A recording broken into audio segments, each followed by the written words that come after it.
Um, the hardest word that I'm having trouble with right now is responsibility.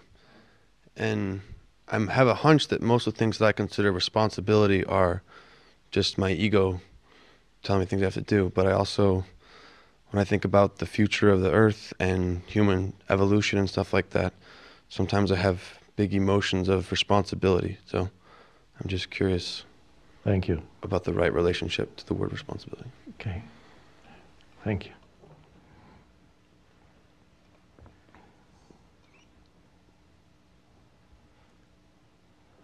Yeah, it's a strange word. It has been pointed out that if you look at the word, it seems to be talking about the ability to respond.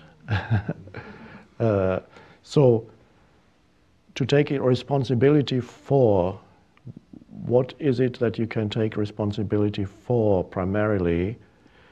It's taking responsibility for your state of consciousness, which determines what kind of world you create. Because you are humanity. Humanity is an abstract concept, doesn't exist. Humanity is the human being. You are humanity.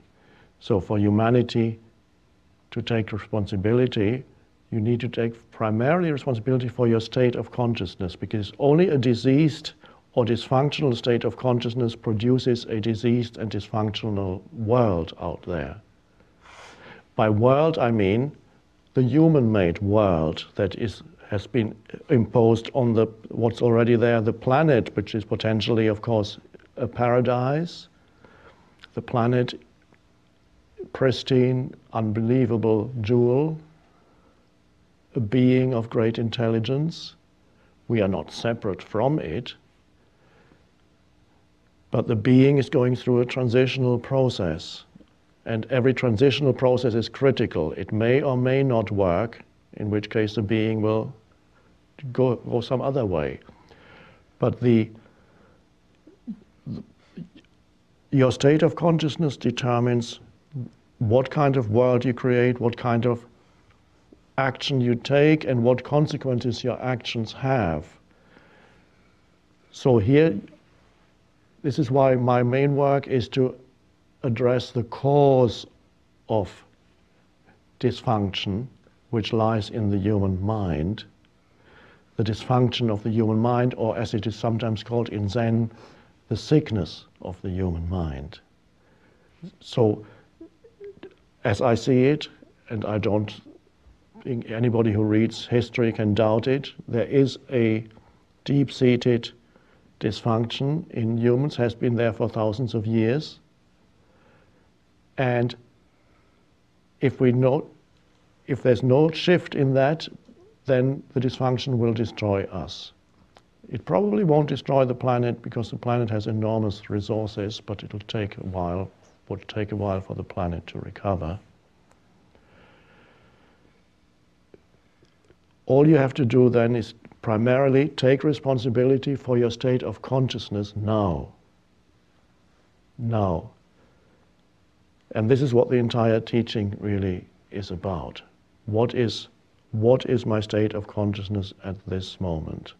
Am I generating disturbance? Am I generating negativity? Am I generating conflict and suffering for myself and others? Am I generating inner pollution? Am I polluting the beautiful being that I am with continuous absurd movements of thought, producing negative emotions, producing an entire entity that is illusory, that I call the me. So, to take responsibility, there needs to be just, of course, an awakening where you can say, okay, I will take responsibility now. Some people don't know that there is even the possibility of taking responsibility. That's why you are so important. Anybody who realizes it, you are the beginning of the transformed world. I don't know who first coined the famous phrase. You hear it quite often these days. you need to be the change. That the change that you want to see out there, you need to embody that. And that's not primarily what you do. There's something more primary than what you do. It's who you are. Who you are is your state of consciousness. Whatever you do flows out of that. So that's the primary is that. So the change is the transformed state of consciousness. Now, that is your responsibility. Anybody, once you've seen that, that's your responsibility. Now you know it. People who are not yet at that level don't realize it, and that's fine. You can't expect the whole world already to be at that stage. It's enough for you to take responsibility, knowing there's still a few million others who don't know that they can take responsibility because they live in such unconsciousness that they see the entire evil in others. What they see as evil, it's all in them. And they make half the world into their enemy. It's all out there. They still, that's fine. Your response, it's only those are required to take responsibility who are up to it.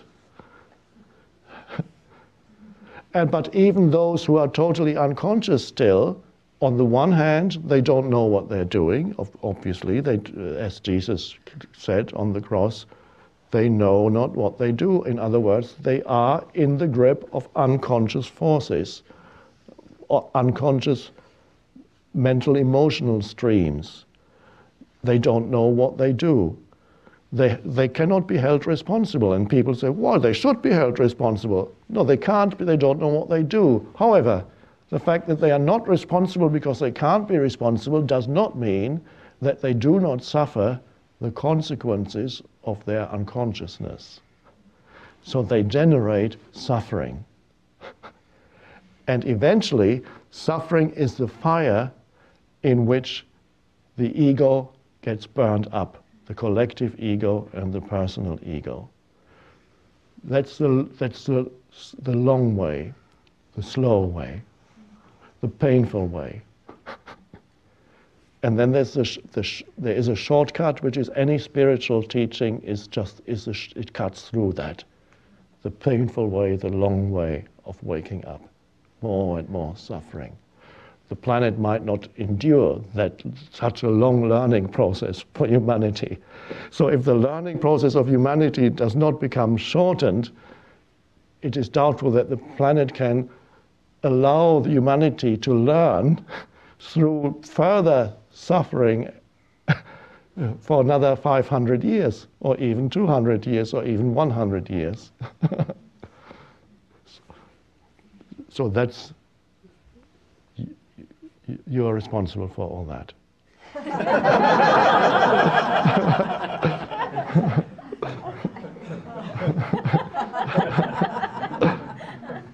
Thank you.